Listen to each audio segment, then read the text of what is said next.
What's up? What's going on, man? How are you? Good. How you doing? Welcome in. He's also a good hero.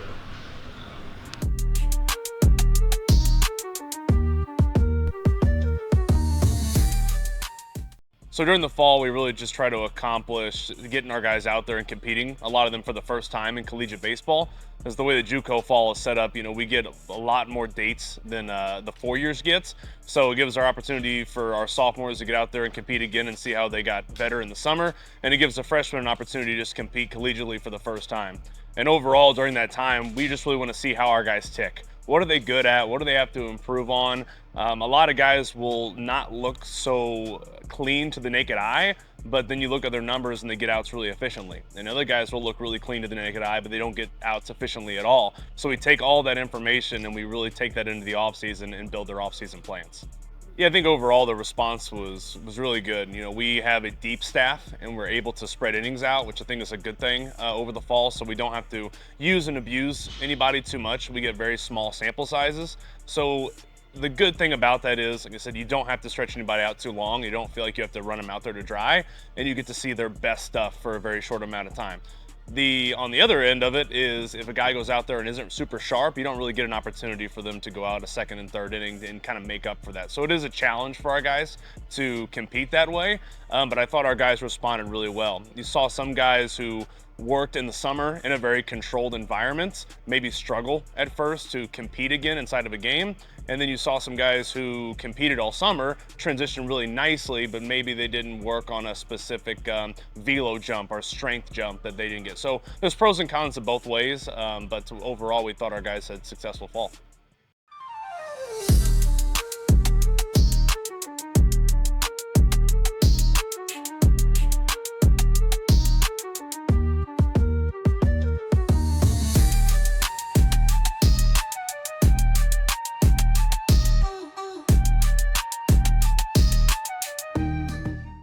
Gabe, you know what you're doing today?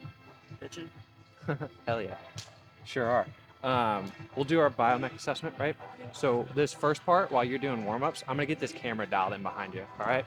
Whenever I get the camera dialed in behind you, then we'll start rolling on like the full mocap process, okay? So I'll hop over there and we'll run it from over there, okay? So give me a few seconds to get this thing kind of rolling, all right?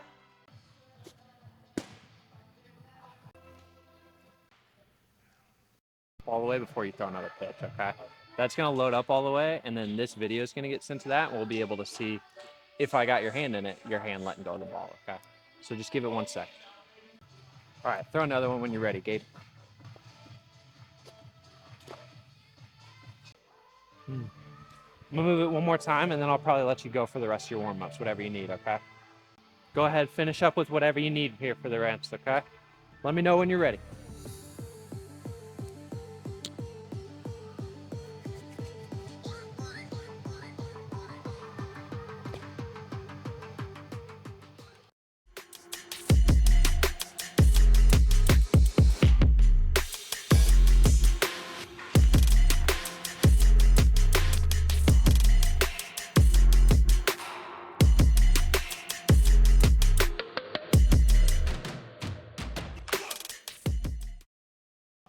We'll pull up Bala. He's one of your teammates, right? Yeah.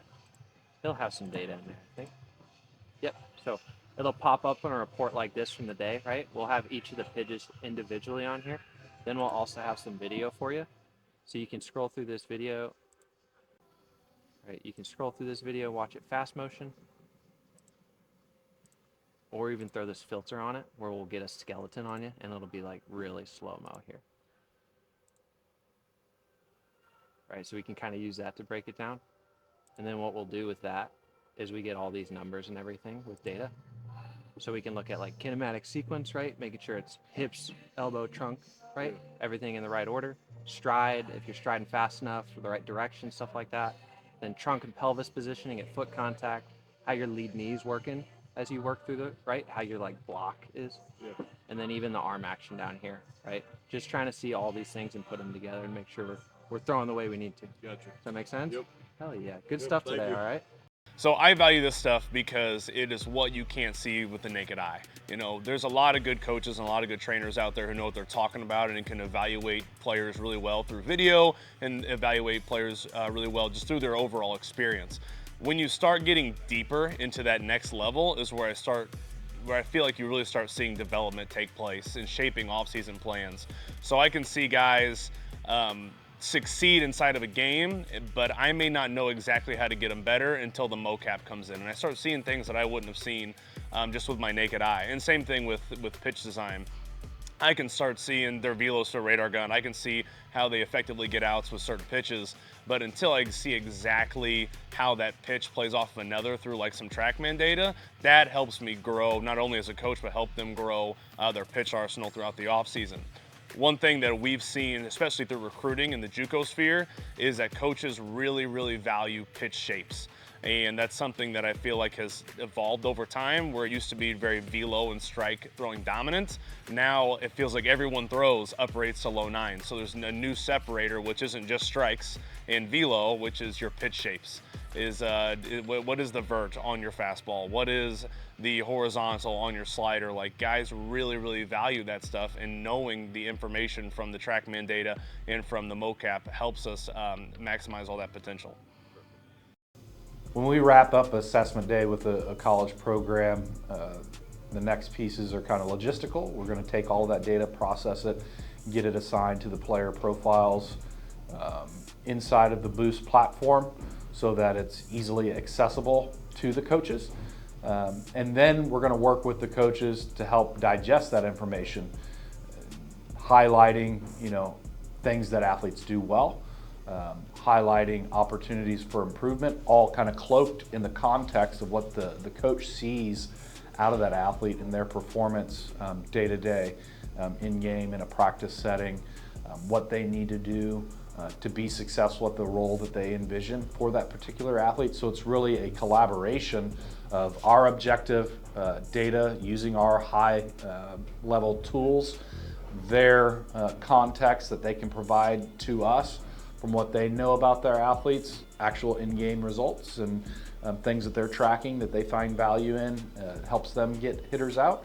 And so that's kind of the jumping off point to leverage that information and make sure that it doesn't just live in a player profile, but it actually comes to life through action.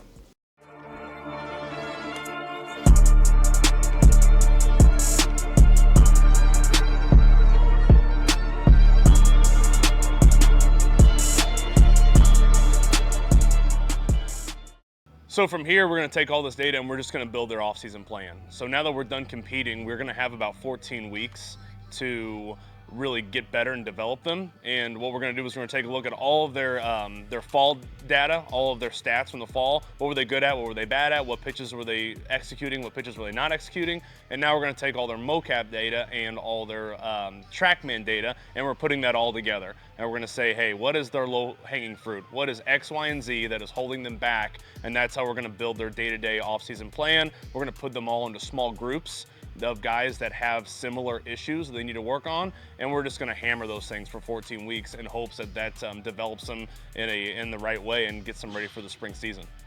Yeah, I would say, we're really excited, especially about this pitching staff going into the spring. Since we've started our partnership with P3, we've just seen a ton of growth with our guys from the first day that they stepped on campus last year to fast forward a year later.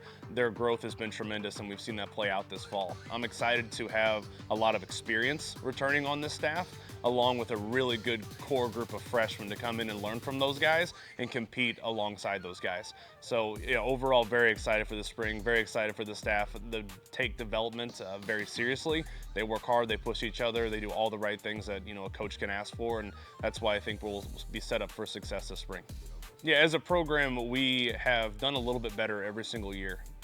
Last year, we hit a huge milestone. We made it to districts. So obviously, every single year, we're just trying to improve on that. So our goal is always going to be Grand Junction. And we know that the pitching staff is going to be the way that we're going to get there. We had a really good year last year, but now the scouting reports are out. Guys know a lot about our pitchers. We have a lot of returning innings. So it's just going to have to push our guys to get better and get sharper to get really, really good hitters in our league out and ultimately to get to Grand Junction.